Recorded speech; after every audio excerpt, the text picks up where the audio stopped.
नमस्कार, उत्तराखंड समाचार में आपका स्वागत है। मैं व्याख्या चंदोला। सबसे पहले मुख्य समाचार। प्रख्यात समाज सेवी और भारत में महिला शिक्षा की प्रबल समर्थक रही सावित्रीबाई फुले की जयंती आज। प्रधानमंत्री ने की श्रद्धांजलि अर्पित, कहा उनके प्रयास हमें प्रेरित करते रहते हैं।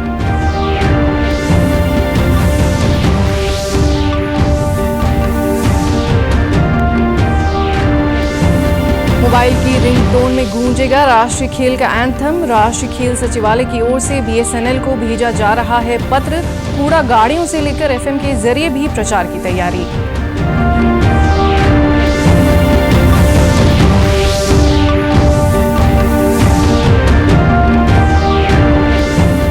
और प्रदेश में जारी शीतकालीन 4 धाम यात्रा के दौरान यात्रियों की सुविधाओं को लेकर प्रशासनिक अमला पूरी तरह मुस्तैद। सचिव आपदा प्रबंधन ने कहा, यात्रियों की सुविधा पर शासन प्रशासन का पूरा फोकस। अब समाचार विस्तार से। प्रधानमंत्री नरेंद्र मोदी ने आज प्रख्यात समाज सेवी और भारतीय महिला शिक्षा की समर्थक रही सावित्रीबाई फुले की जयंती पर उन्हें श्रद्धांजलि अर्पित की। उन्होंने सोशल मीडिया पर एक वीडियो संदेश जारी कर कहा कि वे महिला सशक्तिकरण की एक मिसाल हैं। प्रधानमंत्री ने कहा कि उनके प्रयास हमें बेहतर जीवन सुनिश्चित करने के लिए प्रेरित करते रहते हैं। सावित्रीबाई फुले जी का नाम आते ही सबसे पहले शिक्षा और समाज सुधार के क्षेत्र में उनका योगदान हमारे सामने आता है।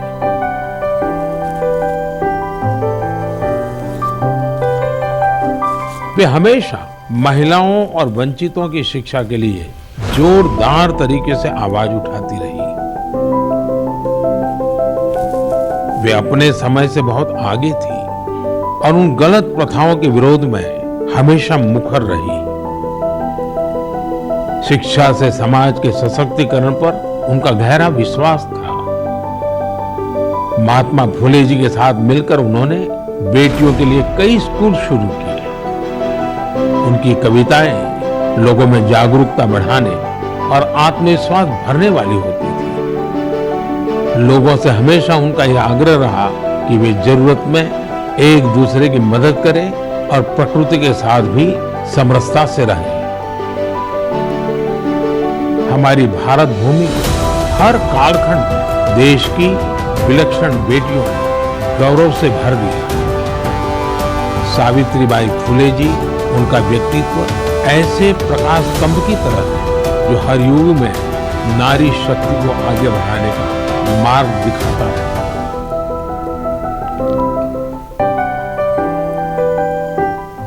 अड़तीसवीं राष्ट्रीय खेल का एंथम आन बान शान ले शौर्य का प्रमाण ले जल्द ही आपको मोबाइल रिंगटोन में सुनाई दे सकता है। राष्ट्रीय खेल सचिवालय की ओर से इस संबंध में भारत संचार निगम लिमिटेड को पत्र भेजा जा रहा है। राष्ट्रीय खेल इस महीने की 28 तारीख से शुरू होने हैं। इसके लिए प्रचार अब तेज हो रहा है। राष्ट्रीय खेल के लिए आन बान शान ले शौर्य का प्रमाण ले एंथम तैयार किया गया है। इसका शुभारंभ 15 दिसंबर 2024 को मुख्यमंत्री पुष्कर सिंह धामी ने किया था। इस एंथम को प्रचारित प्रसारित करने के लिए कई स्तरों पर कार्य किया जा रहा है। जो एंथम तैयार किया गया है वे काफी लंबा है। ऐसे में प्रचार की दृष्टि से एंथम के सिर्फ 30 सेकंड के हिस्से का इस्तेमाल किया जाएगा। इसके साथ ही नगर निकाय क्षेत्रों में रोजाना कूड़ा उठाने वाले वाहनों से भी राष्ट्रीय खेल का एंथम सुनाई दे सकता है। इसके लिए प्रयास किए जा रहे हैं। FM समेत अन्य सभी प्रचार माध्यमों के इस्तेमाल पर विचार किया जा रहा है। कोशिश यही है कि जिन जनपदों में राष्ट्रीय खेलों की प्रतियोगिताएं आयोजित की जानी है वहां पर सफाई वाहनों और FM आदि से ज्यादा प्रचार किया जाए। राज्यपाल गुरमीत सिंह और प्रथम महिला गुरमीत कौर ने राजभवन परिसर में आकर्षक और कोमल पुष्प ट्यूलिप बल्ब का रोपण किया। राजभवन परिसर में ट्यूलिप रोपण की परंपरा वर्ष 2015 में प्रारंभ हुई थी, जब तत्कालीन राज्यपाल द्वारा एक प्रयोग के तौर पर 200 बल्ब्स लगाए गए थे। इस प्रयास के उत्साहजनक परिणामों के बाद प्रत्येक वर्ष नई प्रजातियों और अधिक संख्या में बल्ब्स का रोपण किया जा रहा है। बीते वर्षों में ट्यूलिप बल्ब रोपण की सफलता को देखते हुए हर साल बल्ब रोपण किया जाता है। इस वर्ष भी 13 प्रजातियों और रंगों के 3800 ट्यूलिप बल्ब्स लगाए गए हैं, जो वसंत उत्सव 2025 तक खिले रहेंगे। वहीं इस बार वसंत उत्सव में 76 प्रजातियों के पुष्प भी आम जनमानस को देखने को मिलेंगे। वहीं राज्यपाल ने ट्यूलिप बल्ब रोपण को प्राकृतिक सौंदर्य संवर्धन और जैव विविधता के प्रति जागरूकता बढ़ाने का एक महत्वपूर्ण कदम बताया। राज्यपाल ने उद्यान विभाग की सराहना करते हुए कहा कि राजभवन का वसंत उत्सव न केवल प्राकृतिक सौंदर्य को दर्शाता है बल्कि बागवानी के क्षेत्र में नवाचार को भी प्रोत्साहित करता है। उन्होंने ट्यूलिप के व्यावसायिक उत्पादन पर फोकस करने को भी कहा। गौरतलब है कि राजभवन में प्रतिवर्ष आयोजित वसंत उत्सव के दौरान ट्यूलिप पुष्पों की विविधता यहां आने वालों के लिए विशेष आकर्षण का केंद्र रहती है। केंद्र सरकार ने इलेक्ट्रिक वाहनों को अपनाने की दर को बढ़ाने के लिए लाई गई फेम 2 स्कीम के तहत 16.15 लाख इलेक्ट्रिक वाहनों को इंसेंटिव दिया है। इसमें 14.27 लाख दोपहिया वाहन, इलेक्ट्रिक दोपहिया वाहन 1.59 लाख, इलेक्ट्रिक तिपहिया वाहन 22,548 और 5,131 ई बस शामिल है। इसके अलावा 10,985 ईवी सार्वजनिक चार्जिंग स्टेशन स्वीकृत किए गए हैं, जिनमें से 8,812 स्थापना के लिए आवंटित कर दिए गए हैं। भारी उद्योग मंत्रालय ने बताया है कि 31 अक्टूबर 2024 तक कुल 8,844 करोड़ रुपए खर्च किए गए हैं और इनमें से 6,577 करोड़ रुपए की सब्सिडी, 2,244 करोड़ रुपए कैपिटल एसेट्स और 23 करोड़ रुपए अन्य मदों पर खर्च किए गए हैं। योजना के दोनों चरणों के बाद कुल मिलाकर देश में अब तक ईवी के लिए 25,202 सार्वजनिक स्टेशन स्थापित किए जा चुके हैं। कर्नाटक 5,765 ईवी सार्वजनिक चार्जिंग स्टेशनों के साथ सबसे आगे है। इसके बाद महाराष्ट्र 3,728 के साथ दूसरे स्थान पर है। उत्तराखंड में पूरे साल भर 4 धाम यात्रा संचालित करने की दिशा में प्रदेश सरकार ने कई सकारात्मक कदम उठाए हैं। वर्तमान में इस समय प्रदेश में शीतकालीन 4 धाम यात्रा जारी है। यहां पर आने वाले सभी तीर्थ यात्रियों को हर संभव सुविधाएं मुहैया कराने के लिए प्रशासनिक अमला पूरी मुस्तैदी से काम कर रहा है। शीतकाल के दौरान तीर्थ यात्रियों को किसी भी तरह की कोई असुविधा ना हो, इस पर सरकार और प्रशासन का पूरा फोकस है। यही वजह है कि शीतकाल के दौरान भी काफी संख्या में तीर्थ यात्री उत्तराखंड की ओर रुख कर रहे हैं। हमारा प्रयास ये रहेगा कि जो भी लोग 4 धाम यात्रा में आते हैं, सर्दी के कारण या रास्ता बंद होने के कारण या और कोई प्रकार से आपदा के किसी प्रभाव के कारण कोई उनके कार्यक्रम में कोई व्यवधान न हो। अगर कोई व्यवधान होता है तो उसको हम सुनिश्चित करेंगे कि उनकी परेशानी दूर हो सके। इस दिशा में काम किया जा रहा है। वर्तमान में शीतकालीन यात्रा के सभी रास्ते खुले हुए हैं और जो मुख्य हमारे पर्यटक स्थल है जहाँ पे बर्फबारी हो रही है, लोग पर्यटक बड़ी संख्या में आ रहे हैं, बर्फबारी का आनंद ले रहे हैं और सभी रास्ते खुले हुए, सब लोग एंजॉय कर रहे हैं। राजधानी के प्रमुख सरकारी अस्पताल दून मेडिकल कॉलेज चिकित्सालय में अब मरीजों और तमीरदारों को पार्किंग की व्यवस्था के लिए दिक्कत नहीं झेलनी पड़ेगी।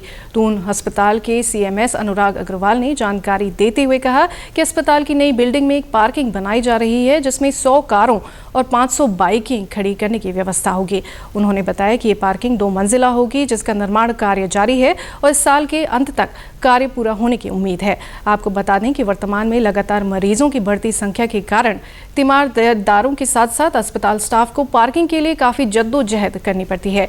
ऐसे में नई पार्किंग बनने से अस्पताल प्रशासन के साथ साथ स्थानीय ट्रैफिक व्यवस्था पर काबू पाने में लाभ मिलेगा।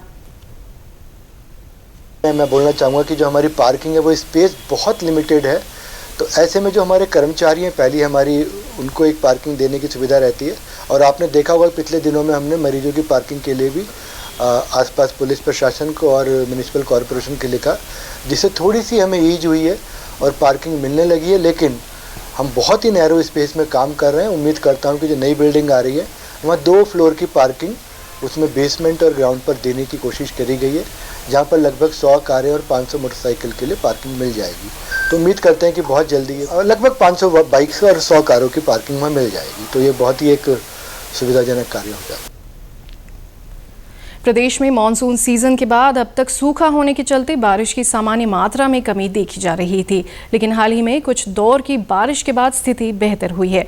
मौसम वैज्ञानिक रोहित थपलियाल का कहना है कि पूर्व में बारिश न होने के चलते डिपार्चर -90% तक पहुंच गया था, लेकिन हाल ही में हुई वर्षा के चलते अब ये थोड़ा बड़ा है जो -32% तक पहुँच गया है।